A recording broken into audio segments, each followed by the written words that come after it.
Hello বন্ধুরা, তোমরা সবাই কেমন আছো? আশা করি ভালোই আছো। আমিও ভালো আছি। তো চলো, তোমাদের জন্য আরও একটা নতুন ব্লগ ভিডিও নিয়ে এসেছি। দেখো, আমরা সবাই মিলে বেরিয়ে পড়েছি একটা টোটো রিজার্ভ করে। তো কেমন গ্রামের ভেতর দিয়ে যাচ্ছি তোমরা দেখতেই পাচ্ছ, পুরো চারোধারে সবুজে সবুজ, আর আমরা চলে যাচ্ছি। আর এমন একটা জায়গায় চলে এসেছি, সেই জায়গাটার বিশাল একটা স্টোরি আছে, কি বলবো। দেখো, চারোধারে ধান ক্ষেতগুলো, মাত্র ধান লাগানো হচ্ছে, বর্ষাকাল। তো দেখতে পাচ্ছ সবাই। আর এই দেখো পাহাড় চারোধারে। আমাদের বঙ্গাইগাঁওটা যে এত সুন্দর, আসলে আমি নিজেও জানতাম না, বুঝতে পেরেছো? তো সত্যি কথা বলতে, আমি আমার ঘরটাকে ভীষণ ভালোবাসি, তারপর হচ্ছে আমার পাড়াটাকে, আর তারপর হচ্ছে আমাদের বঙ্গাইগাঁও শহরটাকে আমি খুব ভালোবাসি। আর বঙ্গাইগাঁওয়ের চারপাশে যে প্রাকৃতিক দৃশ্যগুলো, সেগুলো দেখার মতন, সেগুলো না ঘুরলে জানা যায় না। অনেকেই হয়তো নিজের স্টেটের থেকে অন্য জায়গায় যেতে ভালোবাসে, কিন্তু আমি আসলে বঙ্গাইগাঁওকে ভীষণ ভালোবাসি। আর বঙ্গাইগাঁওকে আগে দেখব, তারপরে বাইরের অন্য কোথাও গিয়ে ঘুরে ফিরে আনন্দ করব। তো চলো, আমরা সবাই মিলে যাচ্ছি সেই গ্রামের ভিতর দিয়ে। বাঁশ ঝাড় এগুলো পুরোটাই আমাদের আসামের অসমিয়া লোকেরা বাস করে। আর আমরা যাচ্ছি পঞ্চপুরে। তো পঞ্চপুরে আছে, দেখো এই যে এটাই হচ্ছে গ্রামের চিহ্ন। অসমিয়ারা বাঁশ লাগাবেই, আর বাঁশ খুব কাজে লাগে, এটা প্রত্যেকেই জানো। আর এদিক দিয়ে যে যাচ্ছি, কি বলবো, এত গরম পড়েছে, এত গরম পড়েছে, কিন্তু এই দিক দিয়ে যে যাচ্ছি কোনো গরম আমরা অনুভব করতে পারছি না। তো বিশাল একটা স্টোরি আছে এই পাহাড়টার। আমরা যে পাহাড়ে যাচ্ছি, সেই স্টোরিটা বলতে গেলে অনেক সময় লেগে যাবে, কিন্তু আমি সেটা এখন বলতে পারছি না। তো আমাদের মনে ভীষণ একটা আনন্দ, কোনোদিনও যাইনি, প্রথম যাচ্ছি, বুঝতে পারছো কি আনন্দ লাগছে। এই যে চলে এসেছি আমরা, দেখো এইটা হচ্ছে আমাদের বড়ঝড়ার গেট। তো গেটটা পার হয়ে গেলাম, এই দেখো এবার আরও বেশি গ্রামে ঢুকে গেলাম। এদিকটায় যে এত জায়গা আছে, এত সুন্দর আছে, বুঝতেই পারিনি কখনো। আমরা একদম পাহাড়ের কাছে চলে এসেছি, বুঝতে পেরেছো?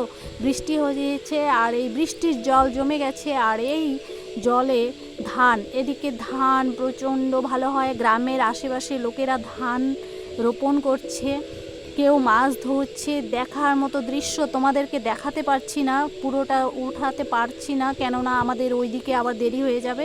এই দেখো লোকেরা কাজ করছে। এদিকে আমার ইচ্ছে করছিল যে আমি মাথাল মুড়ি দিয়ে আমিও একটু জাকইটা নিয়ে মাছ ধরা শুরু করি, কিন্তু আমার উপায় নেই। এই যে গ্রামের মেয়েরা মাছ ধরছে। তো দেখো এই যে পাহাড়ের গোড়া দিয়ে কত প্রচুর প্রচুর প্রচুর শাল গাছ দেখতে পাচ্ছ। আর এই যে ধান ক্ষেত, একদম পাহাড়ের গুড়িয়ে অবধি ধান ক্ষেত করেছে লোকে। এদিকে ফসল খুব ভালো হয়। আর দেখো কি সুন্দর দৃশ্য, তোমরা নিজেরা অনুভব করতে পারবে যে এত সুন্দর দৃশ্য। আমরা সব সময় কাশ্মীরের কথা বলি, শুধু কি কাশ্মীরই সুন্দর? এই দেখো তো কি সুন্দর, দার্জিলিং, কাশ্মীর, আমাদের বঙ্গাইগাঁও তো সুন্দর। প্রথমে আমি বঙ্গাইগাঁওটাকে অনুভব করতে চাই, বঙ্গাইগাঁয়ের যেটা প্রাকৃতিক সৌন্দর্য, সেটাকে অনুভব করতে চাই। এই দেখো সবাই ধান লাগাচ্ছে, আর এগুলো হচ্ছে প্রচুর শাল গাছ, দেখতে পাচ্ছ। গাড়ির ঝাঁকুনিতে তেমনভাবে উঠছে না। এই দেখো পাহাড়টা এত উঁচু, সামনে না গেলে বুঝতে পারা যায় না, এত উঁচু। আমি তো উঠতে পারবো না বাবা গো, এত খাড়া পাহাড়টা, দেখতে পাচ্ছ। আর এই পাহাড়ে আছে একটা বিশাল সুন্দর দৃশ্য, সেটা দেখার জন্যে আজকে যাচ্ছি। অনেকেই যাচ্ছে, অনেকেই এই বর্ষাকালে প্রত্যেকে যায়। এই দেখো এখানে পার্কিং করা হয়েছে, আমরা পার্কিং প্রায় পেলাম। এবারে আমরা পার্কিংয়ে গিয়ে গাড়িটাকে রাখবো।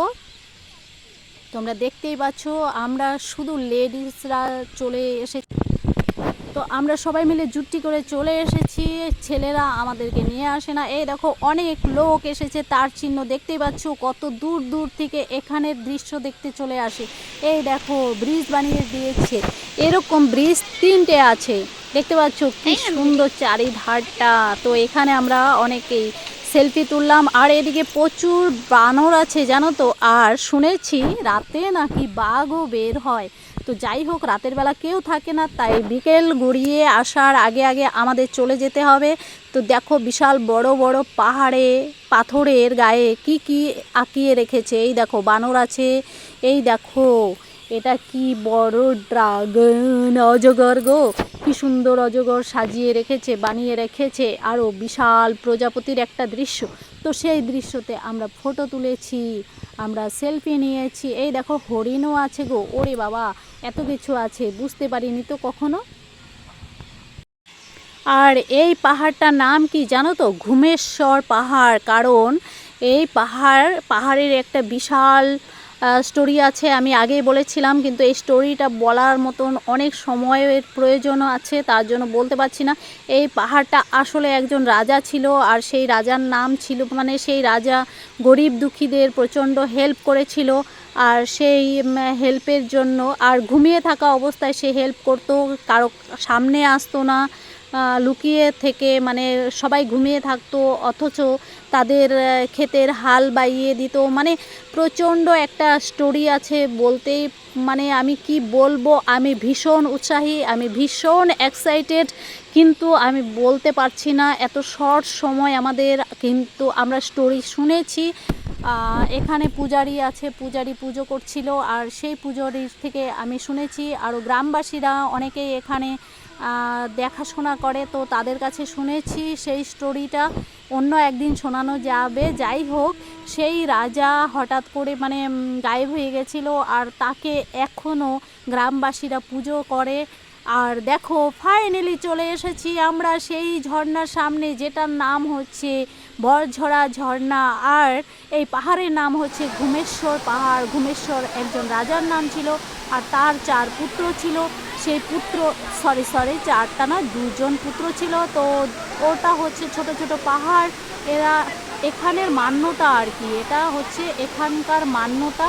তো যাই হোক, আর ওপরে জল জমা হয়, বৃষ্টির জল জমা হয়, চারোধারে পাহাড়, তো খালি জায়গা একটা আছে, সেই জায়গাটায় জল জমা হয়, আর সেই জল এইরকম ঝর্ণা রূপে গড়িয়ে আসে। আর একটু আমরা যেই ভিডিও করতে শুরু করেছি, অমনি একদম মানে ঝরঝর করে বৃষ্টি শুরু হয়ে গেল, আর আমরা লুকিয়ে পড়লাম। অন্য একটা ঘর বানানো আছে, সেই ঘরে গেলাম। আর দেখো বৃষ্টির পর জলের কি চাপ জমেছে, ওরে বাবা, সবাই আসে শুধুমাত্র স্নান করতে। আর কি বলবো, আমি চান করিনি, কিন্তু আমার সঙ্গে যারা সঙ্গী সাথী এসেছিল প্রত্যেকে স্নান করেছে। দেখো কি সুন্দর জল গড়িয়ে যাচ্ছে। আমার আওয়াজ কি শোনা যাচ্ছে? মনে হয় আমার আওয়াজ শোনাই যাচ্ছে না। তো এখানে ধানের পুঁজি, খ্যারের পুঁজি দুটো আছে, সেটা বর্তমানে স্টোন হয়ে গেছে একদম পুরো। ওই রাজা ধান ক্ষেত যে লাগাতো, সেই ধানের পুঁজি এখনও রয়ে গেছে পাথর রূপে, সবাই এটা মানে আর কি, মেনে চলে। আর এখানে আছে একটা শিব মন্দির, আর শিব মন্দিরের পাশে আছে একটা ঘর, সেই ঘরটা 12 মাস বন্ধ থাকে, কেউ খোলে না ওটাকে। আর ওটা হচ্ছে রাজার ঘর। আর এই ওরা গ্রামের লোকেরা এই রাজাকে বলে রাজা ঠাকুর বলে মানে। তো আমি একটা বন্ধ ঘর দেখতে পেলাম, আর জিজ্ঞেস করলাম ওই ঘরটাতে কে থাকে। তখন বলল এখানে রাজা ঠাকুরের পুজো দেওয়া হয়, কিন্তু আসলে ওই ঘরে পুজো দেওয়া হয় না। এখানে একটা শিব মন্দির আছে, শিব মন্দিরে শিব ঠাকুরকেও পুজো করা হয়, আর রাজা ঠাকুরকেও পুজো করা হয়। তো ওই ঘরটা পুরো বন্ধ থাকে। ওরা এখনও মানে যে সেই রাজা নাকি এখনও ঘুরে বেড়ায়, ঘুমেশ্বর রাজা এখনও ঘুরে বেড়ায়, রাজা ঠাকুর ওদের এখনও হেল্প করে। আর অনেকেই বলে, অনেক গ্রামবাসীদের সঙ্গে আমি কথা বলেছি, ওরা বলল যে এখনও যদি সেই রাজা থাকতো তাহলে ওদের কোনো অভাব থাকতো না। তো আমি যেটা অনুভব করলাম, ওদের এটা অতিরিক্ত মানে বিশ্বাস, অন্ধবিশ্বাস বললেও চলে। এখনও এই ধরনের বিশ্বাস নিয়ে যে লোক মানে থাকতে পারে, সেটা ওদের কাছে কথা না বললে, ওদের সঙ্গে কথা না বললে বুঝতেই পারা যাবে না। তো যাই হোক, এখানে প্রাকৃতিক একটা দৃশ্য, দারুণ দৃশ্য, সবাই মিলে চান করছে। তো সবাই আসে, চান করে, দলে দলে চান করছে আর চলে যাচ্ছে। তো যাই হোক, স্টোরিটা কেউ জানে না, কিন্তু আমি একটু কথা বললাম লোকাল লোকেদের সঙ্গে, তো ওরাই আমাকে স্টোরিটা বলল। আর আমি শেষের দিকে যাব সেই ধানের পুঁজি, খ্যারের পুঁজি আসলে কি, আমি তো প্রথমে বুঝতেই পারিনি। ওরা বলছে এখনও আছে, এখনও আছে। তো এটা যুগ যুগান্তরের কথা, কিন্তু আমি ওখানে গেলাম, গিয়ে দেখেছি ওটা পুরোটাই স্টোন, মানে ওটার আকৃতি হচ্ছে, এই যে দেখো শিব মন্দিরটা, তো ওটার আকৃতিটা হচ্ছে খ্যারের পালা, যেটা খ্যার পুঁজি দিয়ে রাখে সেই ধরনের। তো চলো শিব মন্দিরে ঢুকে পড়ি। এই দেখো শিব ঠাকুর, প্রণাম করে নাও। ওম নমঃ শিবায়। মন্দিরে দেখাশোনা কে করে? আপনি করেন? আপনি পূজারি? আচ্ছা।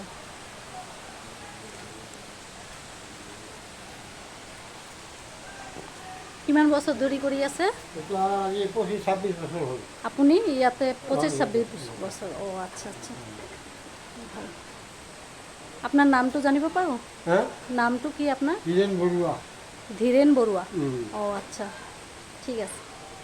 আপনার ঘর কত ইয়াতে? আচ্ছা, এই গাঁওখানেতে। ও